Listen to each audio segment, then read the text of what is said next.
Bismillahirrahmanirrahim. Assalamualaikum warahmatullahi wabarakatuh. Alhamdulillahirabbil alamin wa bihi nasta'inu ala umuri dunya waddin. Wassalatu wassalamu ala asrafil anbiya'i wal mursalin wa ala alihi wa sahbihi ajmain, amma ba'd. Puji dan syukur Allah Subhanahu wa taala atas limpahan nikmatnya yang tiada tara kepada kita sampai detik ini, di hari ke-4 setelah Idul Fitri, tepat di tanggal 25 April tahun 2023, kita masih bisa bersua di pagi yang cerah ini, di hari Selasa. Salawat dan salam semoga tercurah kepada junjungan Nabi besar kita, Nabi Muhammad SAW, para keluarganya, para sahabatnya, dan para pengikutnya sampai akhir zaman. Alhamdulillah, di kesempatan pagi ini saya sudah mendengarkan kembali, memaksakan untuk mendengarkan tausiah dari guru besar kita, yaitu Kiai Muhammad Bait, lewat perantara YouTube, guys.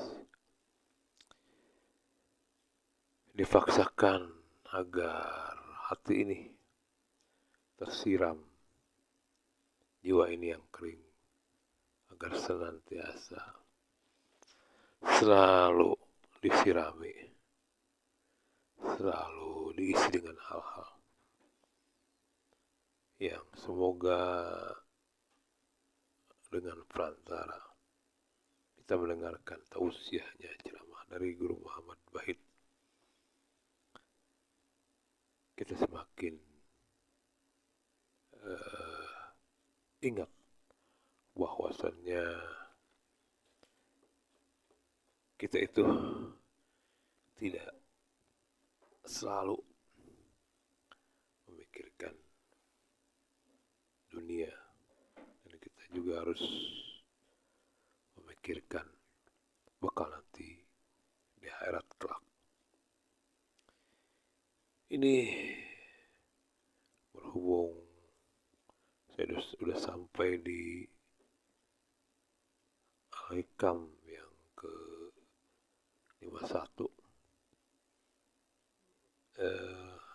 dan saya punya catatan ini, teman-teman semua, sedikit catatan, dan saya akan coba bagikan kembali ke teman-teman, walau bahasa saya atau catatannya mungkin tidak sesuai apa yang telah disampaikan oleh Guru Kiai Muhammad Bait, karena saya juga ini merangkai katanya sambil mendengarkan ini cepat, lalu di pause juga gitu.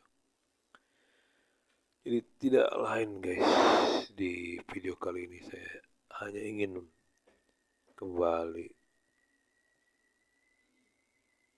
merekam, mencatat, dan kemudian saya mencoba untuk berbagi ke teman-teman apa yang telah saya catat ini, guys. Dan saya coba infokan kembali ke teman-teman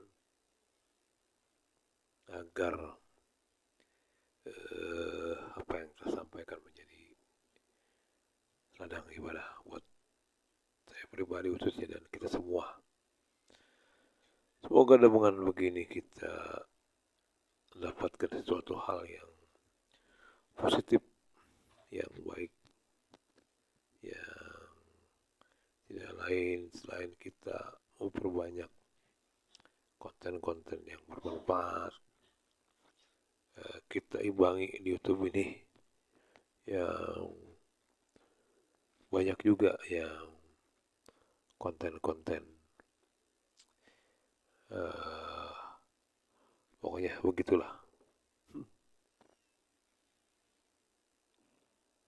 Kedeketan guys. Jadi di dalam kajiannya Kiai Muhammad Bait di pagi ini di hikmah ke 51 dia menjelaskan sebab amal diterimanya oleh Allah Subhanahu wa taala tidak lain kita itu harus mempunyai pandangan agar amal ibadah itu merupakan rahmat Allah, taufik dari Allah, anugerah dari Allah, dan bukan berasal dari diri kita sendiri atau setiap amal ibadah kita itu bukan karena kekuatan kita semata, tetapi amal ibadah itu merupakan anugerah dan rahmat dari Allah Subhanahu wa taala. Itu pandangan pertama terhadap ibadah agar senantiasa atau tanda bahwa ibadah kita itu diterima oleh Allah Subhanahu wa taala. Yang kedua, pandangan kita itu agar diterima oleh Allah Subhanahu wa taala. Janganlah kita berpegang terhadap amalan-amalan kita. Kita harus berpegang bahwa semua amal ibadah kita karena taufik dan jangan dijadikan amal untuk sebab untuk mencapai sesuatu. Tapi kita harus berharap hanya untuk mendapatkan rahmat Allah Subhanahu wa taala. Jadi kalau kita sholat itu jangan beranggapan bahwa dengan sholat itu kita akan begini dan begitu. Tapi kita jangan begitu guys. Menurut beliau, jadi kita itu harus berharap atau jangan menganggap seperti itu. Jadi kita jangan mengharap terhadap ibadah. Kita hanya berharap terhadap rahmat Allah Subhanahu wa taala. Kemudian janganlah mengandalkan suatu ibadah, tapi semua kita hanya berharap terhadap rahmat Allah Subhanahu wa taala. Tidak ada yang selamat karena amalnya, tetapi kita selamat hanya karena rahmat Allah Subhanahu wa taala. Jangan punya pandangan kita sholat agar kita bisa masuk surga atau terhindar dari neraka. Tapi kita harus punya pandangan bahwa bukan semua itu yang menyelamatkan kita, tapi semua kita selamat karena rahmat Allah Subhanahu wa taala. Kemudian selanjutnya saya mencatat, jadi dengan beranggapan demikian, jadi jika kita tidak mempunyai pandangan bahwa sholat itu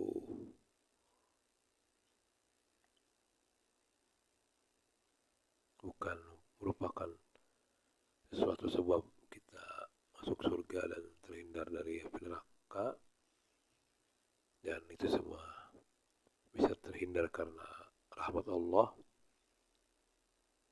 Jadi bukannya kita tidak perlu sholat ataupun ibadah yang lainnya, tapi tetap kita harus mengerjakan sholat, ibadah yang lainnya, karena sholat itu merupakan kewajiban. Tapi jangan dibesar-besarkan. Jangan kita menganggap kita sholat karena kemampuan kita sendiri, tapi kita pandang kita bisa sholat itu karena rahmat Allah Subhanahu wa Ta'ala. Gitu guys, catatan saya di pagi hari ini. Kemudian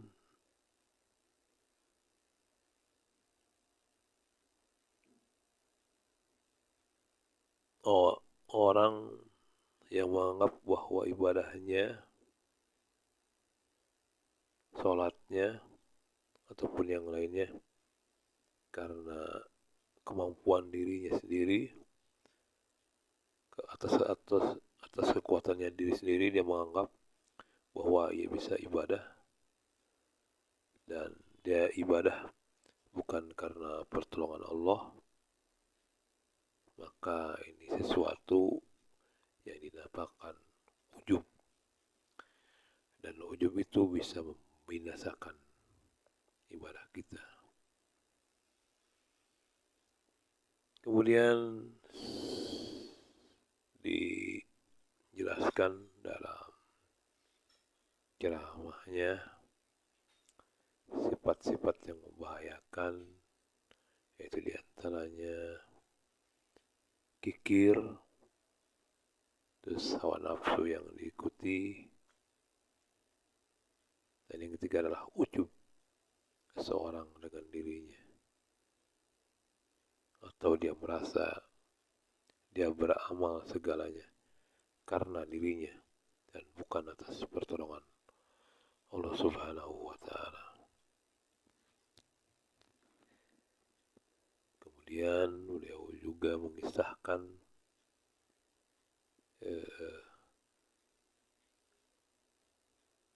bahwa ada seorang ahli ibadah, ibadahnya kuat, rajin, kemudian dia mempunyai hajat atau sesuatu, doa kepada Allah Subhanahu wa Ta'ala, namun doanya tidak terkabul, sehingga ia berprasangka bahwa ia itu adalah seorang yang jahat, atau ia juga bukan seseorang atau tidak mempunyai tempat di sisi Allah, dan dia merasa bukan apa-apanya di sisi Allah, walaupun selama ini dia selalu beribadah kepada Allah Subhanahu wa Ta'ala. Buktinya segala doanya sampai sekarang belum terkabul. Kemudian dalam kisahnya itu Allah mengirimkan malaikat dan memberitakan kepada beliau bahwasannya pandangan seorang ahli ibadah, bahwa ia merasa tidak punya tempat atau pangkat di sisi Allah, dan dia merasa hina di sisi Allah, maka pandangan itu atau perasaan itu lebih afdal dibandingkan dengan ibadahnya selama yang ia lakukan. Jadi perasaan merasa hina atau tidak mempunyai tempat dan tidak merasa dirinya tidak ada apa-apa di sisi Allah, itu lebih baik daripada ibadahnya selama ia lakukan. Kemudian kesimpulan di hikmah yang ke-21 ini yaitu agar semua amal ibadah kita itu diterima Allah Subhanahu wa taala. Kesimpulannya yaitu yang pertama, jangan menganggap ibadah kita ini karena kemampuan diri kita sendiri, karena kekuatan diri kita sendiri, tapi kita harus mempunyai perasaan bahwa semua itu karena rahmat, anugerah, dan pertolongan Allah Subhanahu wa taala. Kemudian yang kedua, dalam catatan saya ini, agar kita diterima amal ibadah kita ini, kita harus mempunyai perasaan bahwa jangan membesar-besarkan ibadah, tapi sebaliknya kita harus mempunyai prasangka bahwa amal ibadah yang telah kita kerjakan ini banyak kurangnya, banyak cacatnya. Jadi jangan kita merasa ujub bahwa dengan ibadah kita ini kita